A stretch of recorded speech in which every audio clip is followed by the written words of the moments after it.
ദൈവനാമത്തിന് സ്തുതി. എൻ്റെ പേര് ജിനു. ഞാൻ പാലക്കാട് നിന്ന് വരുന്നു. എനിക്കിപ്പോൾ 30 വയസ്സാണ്. ഞാനിന്ന് ഇവിടെ നിൽക്കാനുള്ള കാരണം, ഞാൻ ഓസ്ട്രേലിയയിലായിരുന്നു. ഞാനൊരു ഒന്നര മാസത്തിന് മുമ്പ് ഈ പറഞ്ഞ പോലെ എനിക്ക് വലിയ കുഴപ്പങ്ങളൊന്നും ഇല്ലായിരുന്നു. പക്ഷേ പെട്ടെന്ന് കുറച്ച് നാളായിട്ട് 1-2 ആഴ്ചയായിട്ട് ഭയങ്കര ആങ്കിൾ പെയിനും നടുവേദനയൊക്കെ ഉണ്ടായിരുന്നു. ഇപ്പോൾ കളിക്കാനൊക്കെ പോകാൻ തുടങ്ങിയിട്ട് ഒന്നും പറ്റുന്നില്ല, എനിക്കൊണ്ട് നടക്കാൻ പറ്റുന്നില്ല. ഈ മുറിക്കട ഇങ്ങനെ ഒരു പതുക്കെ അങ്ങ് നടക്കാൻ, അതിൻ്റെ അപ്പുറത്തോട്ടൊന്നും വലിഞ്ഞ് നടന്നാൽ എനിക്ക് നടക്കാൻ പറ്റത്തില്ല. ആ അവസ്ഥയായിരുന്നു, ഭയങ്കര വേദനയായിരുന്നു. അപ്പോൾ ആദ്യം നമ്മൾ ബ്ലഡ് ഒന്ന് ടെസ്റ്റ് ചെയ്തപ്പോൾ അതിനകത്ത് ക്രിയാറ്റിൻ ഒക്കെ കുറച്ച് കൂടുതലായിരുന്നു. ക്രിയാറ്റിൻ, അതുപോലെ കൊളസ്ട്രോള്, അങ്ങനെയുള്ള കാര്യങ്ങൾ എല്ലാം കൂടുതലായിരുന്നു. അപ്പോൾ ഇത്തിരി തടി ഉണ്ടായിരുന്നു, ഒരു 19 കിലോ ഉണ്ടായിരുന്നു. അപ്പോൾ ഡോക്ടർ പറഞ്ഞു ഈ പ്രായത്തിൽ ക്രിയാറ്റിൻ അങ്ങനെ കൂടുതലാവാൻ പാടില്ല. അത്രയും ക്രിയാറ്റിൻ 143-150 അറൗണ്ട് ഉണ്ടായിരുന്നു. അപ്പോൾ ഈ പ്രായത്തിൽ ഇനി അസുഖമുള്ളവരാണെങ്കിലും ഇതിൽ കൂടുതൽ പ്രായമുള്ളവർക്ക് അത്രയും വരാനുള്ള സാധ്യത കുറവാണ്.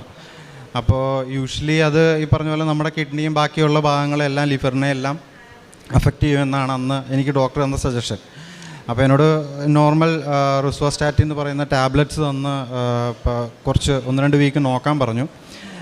അതിനുശേഷം അങ്ങനെ വീണ്ടും നമ്മൾ 1-2 ഡോക്ടേഴ്സിനെ കണ്ടപ്പോൾ അവരെല്ലാം സജസ്റ്റ് ചെയ്ത് കുറച്ച് അൾട്രാസൗണ്ട് അങ്ങനെയുള്ള കുറച്ച് കാര്യങ്ങൾ ചെയ്ത് നോക്കണം, ഇല്ലെങ്കിൽ കാരണം എന്താണ് ഇഷ്യൂ എന്നറിയാൻ വേണ്ടിയിട്ടാണ്. അപ്പോൾ അവർക്കും അത് അവരൊന്ന് ഡയഗ്നോസ് ചെയ്യാൻ പറ്റിയില്ല, ഇത് ചെയ്താലേ അവർക്ക് അറിയാൻ പറ്റുള്ളൂ എന്ന് പറഞ്ഞു. അപ്പോൾ ഞാൻ ഓൾമോസ്റ്റ് എൻ്റെ സ്റ്റഡീസ് തീർന്നായിരുന്നു. അപ്പോൾ ഞാൻ എന്നാൽ നാട്ടിൽ പോകാമെന്ന് കരുതി ഞാൻ നാട്ടിൽ വന്ന് ഞാൻ ഹോസ്പിറ്റലിൽ പോകുന്നതിന് മുമ്പ് ഇവിടെ വന്നിരുന്ന് അമ്മയോട് പ്രാർത്ഥിച്ചിട്ടാണ് ഞാൻ പോയത്. ഞാനിവിടെ വന്ന് സാക്ഷ്യം പറഞ്ഞോളാം എന്ന് പറഞ്ഞിട്ടാണ് ഞാൻ ആശുപത്രിയിലേക്ക് പോയത് അടുത്ത ദിവസം. ദൈവാനുഗ്രഹം എന്ന് പറയട്ടെ, ഞാൻ ഇന്ന് എല്ലാ ദിവസവും മുടങ്ങാതെ ഇവിടെ വന്നതിന് ശേഷം, നാട്ടിൽ വന്നതിന് ശേഷം ഇപ്പോൾ ഒരു 3 വീക്സായി ഞാൻ മാതാവിൻ്റെ തേനും ഉപ്പും എണ്ണയും മുടങ്ങാതെ എല്ലാ ദിവസവും കഴിക്കുകയും പുരട്ടുകയും ചെയ്യുമായിരുന്നു. ഞാൻ ആശുപത്രി പോയി എന്ന് പറയട്ടെ, ക്രിയാറ്റിൻ ഇവിടെ വന്ന് നോർമലാണത്, പക്ക നോർമലാണ്. അതിനകത്ത് ഇനി ക്രിയാറ്റിനിൽ വേറെ ഒന്നും നമുക്ക് ചെയ്യാനില്ല. എനിക്ക് ആകെപ്പാടെ ഒരു ചെറിയ വേരിയേഷൻ ഉള്ളത് ഇപ്പോൾ തൈറോയിഡിൽ മാത്രമാണ്. ബാക്കി കൊളസ്ട്രോൾ നോർമലാണ്, ക്രിയാറ്റിൻ നോർമലാണ്, എല്ലാം നോർമലാണ്. അത് അമ്മയുടെ അനുഗ്രഹം തന്നെയാണെന്ന് ഞാൻ ഉറച്ചു വിശ്വസിക്കുന്നു. പിന്നെ അതുപോലെ ഞാൻ ഒരു 2 കൊല്ലമായി ഞാനിപ്പോൾ ഓസ്ട്രേലിയയിൽ പോയിട്ട്.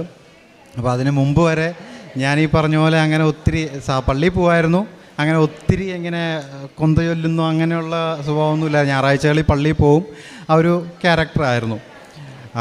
അതിനുശേഷം ഞാനിത് പോകാനായിട്ടുണ്ടായത് നമ്മുടെ സിസ്റ്ററിൻ്റെ കൊച്ചു നാട്ടിലായിരുന്നു. അപ്പോൾ കോവിഡ് വന്ന സമയത്ത് ഈ പറഞ്ഞ പോലെ ചേച്ചിക്ക് പെട്ടെന്ന് പോകേണ്ടി വന്നു. കുഞ്ഞ് കോവിഡ് ആയതുകൊണ്ട് അന്ന് കൊണ്ടുപോകാൻ പറ്റിയില്ല.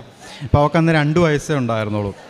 അപ്പോൾ ഞാൻ അങ്ങനെ ഇരുന്ന സമയത്താണ് ഒരു എക്സെപ്ഷൻ കേസ് ഇട്ടിട്ട് ഇവിടുന്ന് ഞാനും കൊച്ചും കൂടെ പോയത്. 2 വയസ്സായ കൊച്ചി, എനിക്കിതുവരെ കൊച്ചിനെ നോക്കി പരിചയമൊന്നുമില്ല. ഞാനിവിടുന്ന് 2 വയസ്സായ കൊച്ചിനെയും കൊണ്ടാണ് ഇവിടുന്ന് ഫ്ലൈറ്റിൽ കയറിയത്. ഞാനിവിടുന്ന് പോകുന്നതിന് മുമ്പ് എല്ലാവരും നന്നായിട്ട് പേടിച്ച് വളരെ പ്രഷറിലായിരുന്നു. കാരണം കുഞ്ഞിനെയും കൊണ്ട് ഞാൻ പോകുന്നു. പിന്നെ അത് മാത്രമല്ല, ഞാനിവിടെ നിന്നിരുന്ന് വർക്ക് ചെയ്തുകൊണ്ട് നമ്മൾ ഓൾറെഡി പോകാൻ പ്ലാൻ ഉണ്ടായിരുന്നു, പക്ഷെ ഒന്നും നടന്നില്ലായിരുന്നു കുറേ നാളായിട്ട്. വിസയ്ക്ക് വെച്ചിട്ടും അല്ലെങ്കിൽ സ്കിൽ അസസ്മെൻറ്റ് ചെയ്തിട്ടൊന്നും കാര്യങ്ങളൊന്നും നടക്കുന്നില്ലായിരുന്നു. അപ്പോൾ അങ്ങനെ ഇരുന്ന സമയത്താണ് ഞാൻ പതുക്കെ, എന്നോട് ചേച്ചി പറഞ്ഞു, നീ കൊന്ത ചൊല്ലി നോക്ക്, എന്തെങ്കിലുമൊക്കെ വ്യത്യാസം ഉണ്ടാവും ജീവിതത്തിൽ. ഇങ്ങനെ എല്ലാ കാര്യങ്ങളും നെഗറ്റീവായിട്ട് സംഭവിക്കുമ്പോൾ സ്വാഭാവികമായിട്ട് നമുക്ക് എന്ത് ചെയ്യണമെന്ന് അറിയത്തില്ല. എനിക്കും അങ്ങനെ തന്നെയായിരുന്നു. ഞാനും വളരെ ഡിപ്രഷൻ പോലെ ഒരു സ്റ്റേജായിരുന്നു. അപ്പോൾ ഞാൻ അങ്ങനെ പതുക്കെ കൊന്ത ചൊല്ലാൻ സ്റ്റാർട്ട് ചെയ്തു. അങ്ങനെ ആദ്യം ഒരു കൊന്തയൊക്കെ ആയിരുന്നു, പിന്നെ അതൊരു ദിവസം 4 കൊന്ത, മുഴുവൻ കൊന്ത എന്ന് പറഞ്ഞ് ചേച്ചി എനിക്ക് പറഞ്ഞു തന്നാണ് കേട്ടോ. ഞാൻ അതിനെപ്പറ്റി അന്ന് എനിക്ക് അത്ര അറിയില്ലായിരുന്നു. അപ്പോൾ ഞാൻ ഒരു ദിവസം 4 കൊന്ത വരെ ചൊല്ലുമായിരുന്നു. അപ്പോൾ അങ്ങനെ ഇരുന്ന സാഹചര്യത്തിലാണ് ഈ കൊച്ചിനെ കൊണ്ട് പോകാനുള്ളത്. നോർമലി അങ്ങനെ ആർക്കും കിട്ടില്ല, എക്സെപ്ഷൻ അവർക്ക് അങ്ങനെ കൊടുക്കില്ല. ഓസ്ട്രേലിയയിൽ ഇത്തിരി ഇവിടെ ഉള്ളവർക്ക് അറിയായിരിക്കും, ഓസ്ട്രേലിയയിൽ ഇത്തിരി സ്ട്രിക്റ്റാണ്. അവരങ്ങനെ നോർമലി എക്സെപ്ഷൻ കൊടുക്കില്ല, പ്രത്യേകിച്ച് ഈ ടീനേജിലുള്ള ഒരു യുവാവിന് അങ്ങനെ കൊടുക്കില്ല അവർ. അപ്പോൾ അങ്ങനെയുള്ള എന്തോ ദൈവാനുഗ്രഹം എന്ന് പറയട്ടെ, ഞാൻ കൊന്ത ചൊല്ലിയതിൻ്റെ ഗുണമാണ് ഒരു പക്ഷേ അത് തന്നെയാണെന്ന് ഞാൻ വിശ്വസിക്കുന്നു. എനിക്ക് എക്സെപ്ഷൻ കിട്ടി, എനിക്കും കൊച്ചിനും കൂടെ പോകാൻ പറ്റി. ഞാനിവിടുന്ന് കൊച്ചിനെയും കൊണ്ട് പോകുമ്പോൾ മമ്മി ഇവിടെ കൃപാസനത്തിൽ വന്ന് ഉടമ്പടി എടുത്തിട്ടുണ്ടായിരുന്നു മുമ്പ്. അപ്പം ഞാനന്ന് ഉടമ്പടിയൊന്നും എടുത്തിട്ടില്ല കേട്ടോ. അപ്പം മമ്മി ഒരു തൈലം യൂസ് ചെയ്യുന്നുണ്ട്. അപ്പോൾ ഞാൻ അതിലൊരു കുറച്ച് തൈലം ഞാൻ വേറൊരു ചെറിയൊരു ടിന്നിലാക്കി കയ്യിൽ വെച്ചിട്ടുണ്ടായിരുന്നു. അപ്പം ഞാൻ ഈ കൊച്ചിനെ കൊണ്ട് ഞാൻ ഇവിടുന്ന് പോകുമ്പോൾ എനിക്കറിയത്തില്ല ഞാൻ എങ്ങനെ കൊച്ചിനെ കൊണ്ട് പോവും, എങ്ങനെ ഹാൻഡിൽ ചെയ്യും എന്നൊന്നും അറിയത്തില്ല. കാരണം 2 വയസ്സേ ഉള്ളൂ ആ കുഞ്ഞിന്. അപ്പോൾ ഇവിടെയുള്ളവരും പപ്പയും മമ്മി ആയാലും നല്ല ടെൻഷനായിരുന്നു. അതുപോലെ എൻ്റെ ബ്രദർ ഇൻ ലോ ആയാലും അവരുടെ വീട്ടിലും ടെൻഷൻ. ചേച്ചിക്ക് അവിടെ ഇരുന്നിട്ട് മനസ്സമാധാനമില്ല.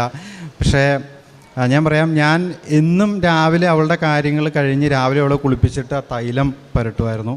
അവൾക്ക് ഈ പറഞ്ഞ പോലെ ഇവിടുന്ന് അങ്ങോട്ട് മാറുമ്പോൾ ക്ലൈമറ്റ് മാറും, അതുപോലെ ഈ ടൈം ചേഞ്ച് മാറും. അപ്പോൾ എല്ലാം ഈ കുഞ്ഞു കൊച്ചാണല്ലോ, അപ്പോൾ അവൾക്ക് അതിൻ്റേതായ ബുദ്ധിമുട്ടുകൾ ഒത്തിരി ഉണ്ട്. പനിയുടെ ആയാലും ജലദോഷത്തിൻ്റെ ആയാലും. ഞാൻ എന്താ പറയുക, സത്യം പറഞ്ഞാൽ ഇപ്പം എല്ലാവരും പറഞ്ഞാൽ വിശ്വസിക്കാൻ എനിക്കറിയില്ല, ഞാൻ എൻ്റെ കൊന്ത മുറുക്കെ പിടിച്ചതും ആ തൈലത്തിൻ്റെ ബലത്തിൻ്റെ മാത്രമാണ്. ആ ഒരു ഞങ്ങൾ ഇവിടുന്ന് പോയിട്ട് ഓരോ ദിവസവും ഓരോ സ്ട്രഗിളാണ്.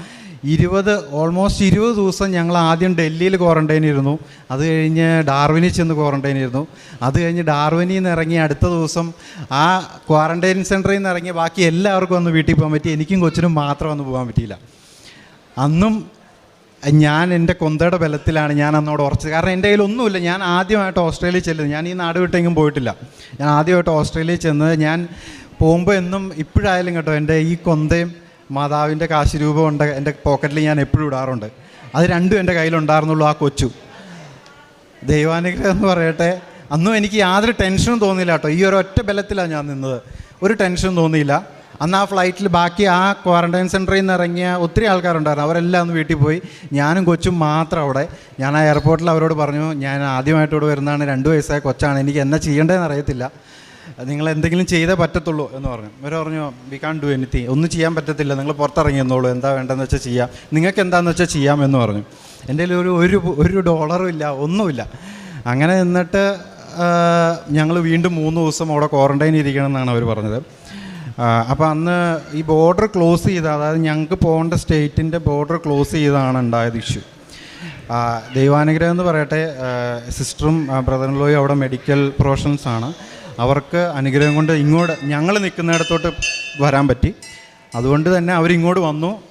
അതുകൊണ്ടാണ് ഞങ്ങൾ ആ 3 ദിവസം സർവൈവ് ചെയ്തത്.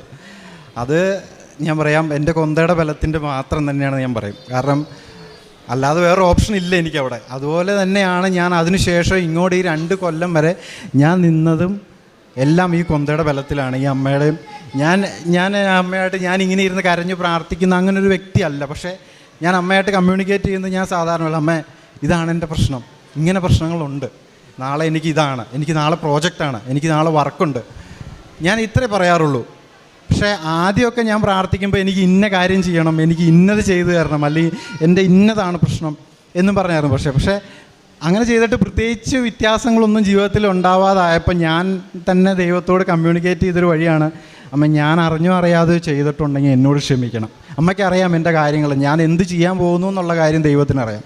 നമ്മളെ സൃഷ്ടിച്ച ദൈവത്തിന് നമ്മൾ വിശ്വസിക്കുന്ന നമ്മുടെ ദൈവത്തിന് അറിയാം നമ്മൾ എന്ത് ചെയ്യാൻ പോകണു എന്നുള്ള കാര്യം ദൈവത്തിനറിയാം. നമ്മൾ അത് ചെയ്തു തരണം ഇത് ചെയ്തു തരണം എന്ന് പറയുന്നതിലുപരി ഞാൻ മനസ്സിലാക്കിയ കാര്യമാണ് കേട്ടോ. ഞാൻ പറഞ്ഞത്, അമ്മേ അറിഞ്ഞോ അറിയാതെ ഞാൻ അമ്മയോടോ അപ്പയോടോ തെറ്റ് ചെയ്തിട്ടുണ്ടെങ്കിൽ എന്നോട് ക്ഷമിക്കണം, ഇന്നതാണ് സംഭവം, നിങ്ങളുടെ ഇഷ്ടം എന്താണ് അതനുസരിച്ച് കാര്യങ്ങൾ നടക്കട്ടെ. അതിനുശേഷം ഇന്ന് വരെ എനിക്ക് യാതൊരു തരത്തിലുള്ള എന്നാ പറയുന്നത് ഞാൻ അവിടെ ചെന്നിട്ട് ഞാൻ പറയാം, എനിക്ക് ഓൾമോസ്റ്റ് ഒരു സാധാരണ അരമണിക്കൂറും കൊണ്ട് സ്റ്റുഡൻറ്റ് വിസ കിട്ടിയവരുണ്ട് എൻ്റെ കൂടെ പഠിക്കുന്നവർ. എനിക്ക് 1 വർഷം എടുത്തു സ്റ്റുഡൻറ്റ് വിസ കിട്ടാനായിട്ട്. അതിനിടയ്ക്ക് എനിക്ക് വർക്ക് ചെയ്യാൻ പറ്റത്തില്ലായിരുന്നു. അപ്പോഴും എന്താ പറയുന്നത്, ഞാനൊരു ക്യാഷ് ഇൻ ഹാൻഡ് ജോബിനാണ് പോയിക്കൊണ്ടിരുന്നത്. അപ്പോൾ എനിക്ക് ഫീസ് അടയ്ക്കാൻ, നമുക്ക് ഈ 30 വയസ്സായിട്ടും സ്വാഭാവികമായിട്ട് വീട്ടിൽ നിന്ന് അങ്ങോട്ട് കൊണ്ടുപോകാമെന്ന് പറയുന്നത് വളരെ ബുദ്ധിമുട്ടായിട്ടുള്ള കാര്യമാണ്. അപ്പം ഞാൻ ആ ഒരു കിട്ടുന്നതും കൊണ്ടായിരുന്നു ആദ്യത്തെ ഒരു 1.5 വർഷം ഞാൻ ജീവിച്ചത്. അതിനുശേഷം എനിക്ക് ഫീസ് അടയ്ക്കണം, സെക്കൻഡ് ടൈമിൻ്റെയും. അത് ഒരു 4 മാസം കൂടുമ്പോൾ ഓൾമോസ്റ്റ് ഒരു 6.5 ലക്ഷം രൂപയോളം 6-7 ലക്ഷം രൂപയോളം വരും നമ്മുടെ ഇവിടുത്തെ.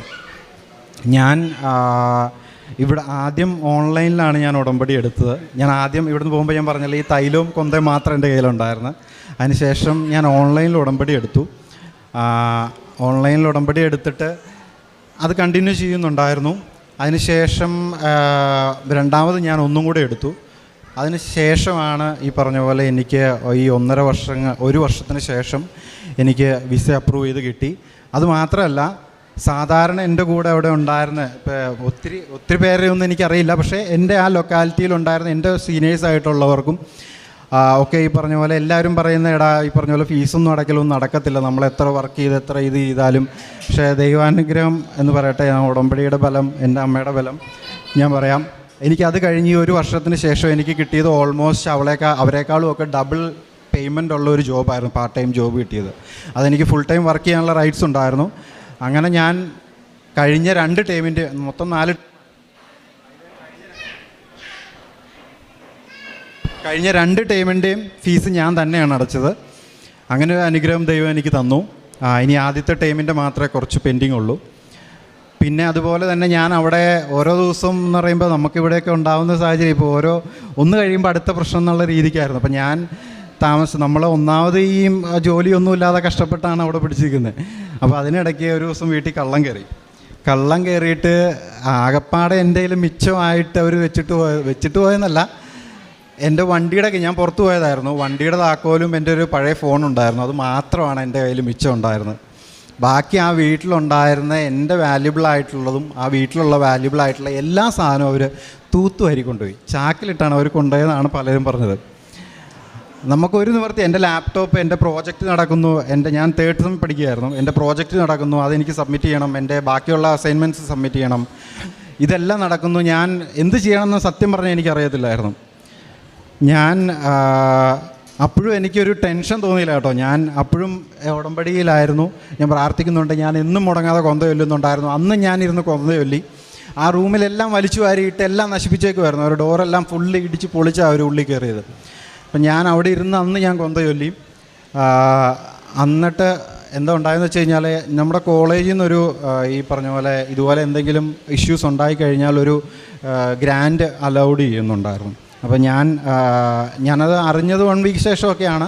അപ്പോൾ ഞാനത് ചുമ്മാ അപ്ലൈ ചെയ്ത് എൻ്റെ കൂടെ ഉണ്ടായിരുന്ന പയ്യനുണ്ടായിരുന്നു, എൻ്റെ റൂമില്ല തൊട്ടടുത്ത റൂമിലുള്ള പുള്ളി അപ്ലൈ ചെയ്തു. ഞങ്ങൾ സെയിം യൂണിവേഴ്സിറ്റിയിലാണ് പഠിക്കുന്നത്. പുള്ളി അപ്ലൈ ചെയ്തു. അപ്പോൾ ആദ്യം പുള്ളിക്ക് ഒരു $200 $300 ഒരു വൗച്ചറാണ് കോളേജിൽ നിന്ന് അയച്ചു കൊടുത്തത്. അപ്പോൾ അതിന് മുകളിലോട്ട് ഫണ്ടൊന്നും അവർ പ്രൊവൈഡ് ചെയ്യാൻ പറ്റത്തില്ല എന്നാണ് അവർ പറഞ്ഞത്. അപ്പം ഞാനും അത് വലിയ കാര്യമായിട്ട് അന്ന് എടുത്തില്ല. അതിനുശേഷം ഞാനൊരു ദിവസം ഇരുന്ന് പ്രാർത്ഥിച്ച് ഞാൻ പറഞ്ഞു, അമ്മ എന്തെങ്കിലും ഒരു ചെയ്തേ പറ്റത്തുള്ളൂ, കാരണം നമുക്ക് സർവൈവ് ചെയ്യാൻ വേറെ ഓപ്ഷനില്ല. കാരണം ജോലി ചെയ്തായാലും എൻ്റെ പ്രോജക്റ്റ് സബ്മിറ്റ് ഞാനിതിനൊക്കെ ഇവിടുന്ന് ലാപ്പ് ഇവിടുന്ന് ഉണ്ടാക്കും. അതുപോലെ എപ്പോഴും നമുക്ക് ഫ്രണ്ട്സിനെ ഡിപ്പെൻഡ് ചെയ്യാനും പറ്റത്തില്ലല്ലോ. അപ്പോൾ അങ്ങനെ ഞാൻ ഒരു ദിവസം ഇരുന്ന് പ്രാർത്ഥിച്ചു. ഞാൻ വിശ്വാസ പ്രമാണം ചൊല്ലി മാതാവിൻ്റെ തൈലവും പ്രാർത്ഥിച്ചിട്ടാണ് ഞാൻ കോളേജിലോട്ട് ചുമ്മാ ഒരു മെയിലങ്ങ് അയച്ചു. കിട്ടുകയാണെങ്കിൽ കിട്ടട്ടെ, നടന്നാൽ നടക്കട്ടെ എന്നുള്ള രീതിക്ക് ഞാനൊരു മെയിൽ അയച്ചു. അടുത്ത ദിവസം അവരെന്നെ വിളിച്ചു. അവരൊരു ഓൾമോസ്റ്റ് 75% ഫണ്ട് അലൗഡ് ചെയ്ത് തരാം, ഒരു 1 വീക്കിനുള്ളിൽ നിങ്ങളുടെ അക്കൗണ്ടിൽ ക്രെഡിറ്റ് ആവുമെന്ന് പറഞ്ഞു. 1 വീക്കിനുള്ളിൽ അക്കൗണ്ട് ക്രെഡിറ്റ് ആയി. അനുഗ്രഹം കൊണ്ട് തന്നെ എനിക്ക് ബാക്കിയുള്ള കാര്യങ്ങൾ ആ ഒരു ഫണ്ട് കൊണ്ട് ചെയ്യാൻ പറ്റി. അതൊരു വലിയ അനുഗ്രഹം തന്നെയാണ്. അതിനുശേഷം ഞാൻ ഇവിടെ വന്നിട്ടാണ് ഈ പറഞ്ഞ പോലെ കഴിഞ്ഞ ജൂലൈയിൽ ഞാനിവിടെ വന്നിട്ടുണ്ടായിരുന്നു. ജൂലൈയിൽ ഞാൻ ഇവിടെ വന്ന് പ്രസൻ്റ്ലി ഉടമ്പടി എടുത്തു. ഇപ്പോൾ ഞാൻ ഉടമ്പടിയിലാണ്. അതിനുശേഷമാണ് ഈ പറഞ്ഞ ഇഷ്യൂസ് എനിക്കുണ്ടായത്, ഈ മെഡിക്കൽ ഇഷ്യൂസ് ഉണ്ടായത്. അത് ഇപ്പോൾ കംപ്ലീറ്റ്ലി ക്രിയാറ്റിനെല്ലാം നോർമൽ. ഡോക്ടർ പറയുന്നത് എന്ത് കാരണം കൊണ്ടാണെന്ന് അവർക്കും അറിയില്ല അങ്ങനെ ഒരു വേരിയേഷൻ വരാനായിട്ട്. ഇന്നലെയും ഞാൻ ചെക്ക് ചെയ്തിരുന്നു, ക്രിയാറ്റിൻ പക്ക നോർമലാണ്. ഇനി അതിനകത്ത് വേറെ ഒന്നും ചെയ്യേണ്ട കാര്യമില്ല, നമ്മൾ കുറച്ച് ഫുഡായിട്ടൊക്കെയാണ് അവർ പറയുന്നത്.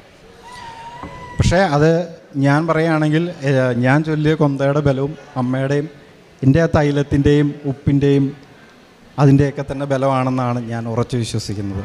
Thank you.